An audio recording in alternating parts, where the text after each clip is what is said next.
Tuna kazi ya kwenda kuamsha moyo wa mabalozi, moyo wa viongozi wa matawi, moyo wa viongozi ninyi wote wa kata na wilaya uendelee kama kawaida. Maana kuna watu bado wanaogopa hata kuvaa mashati ya CCM. Kikao hiki tutatumia kuwajulisha kuwa moja ni kwamba sisi kamati ya siasa ikiongozwa na mimi tunazunguka kuongeza ari ya ufanyaji kazi wa watumishi wetu wa Chama cha Mapinduzi na makada wetu wa chama kwenye vijiji na kata kwa kufanya mikutano ya ndani na mikutano ya hadhara. Jimbo la Mafinga mjini tumeshalimaliza, tumeshakwenda kutoa taarifa hizi, tumeamsha ari na shughuli nyingine zitaendelea kwa kama taarifa mtakazozipata. Kuna barabara za kupigania ambazo zinatugusa zote, hii ya Mafinga Ngololo, lakini pia na ile ya Mafinga Madibira na ile ya Mafinga kwenda Mlima. Zote zinatugusa majimbo karibu yote matatu. Kwa hiyo kwa umoja wetu tumekubaliana sasa tutajenga hoja kwa niaba ya maendeleo ya wilaya ya Mfindi. Tutaacha ubinafsi kama alivyosema ndugu yangu Mwipopo. Maendeleo yakiwa hapa, waheshimiwa, sijui lakini amesema vyema sana mheshimiwa Jiki, faida ya kuwa na kiongozi au ya kuwa na taasisi katika wilaya yana chanzo kubwa sana.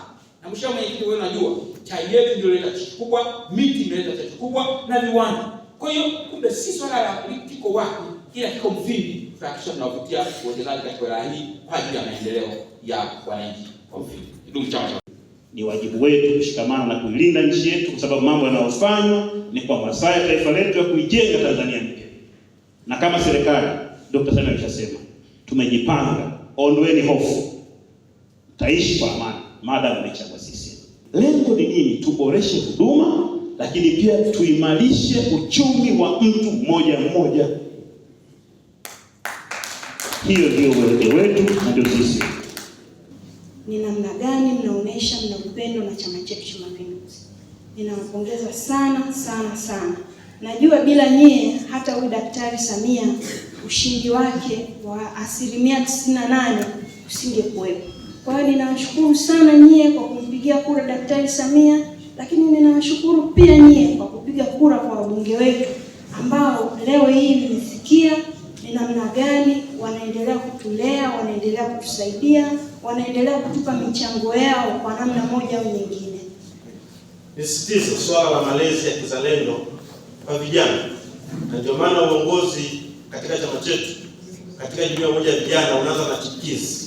Tunaamini kwamba kuanzia chipukizi, mtu akipewa misingi ya kitaifa, misingi ya Tanzania, misingi ya CCM, basi atakuwa na uzalendo mkubwa wa nchi yetu.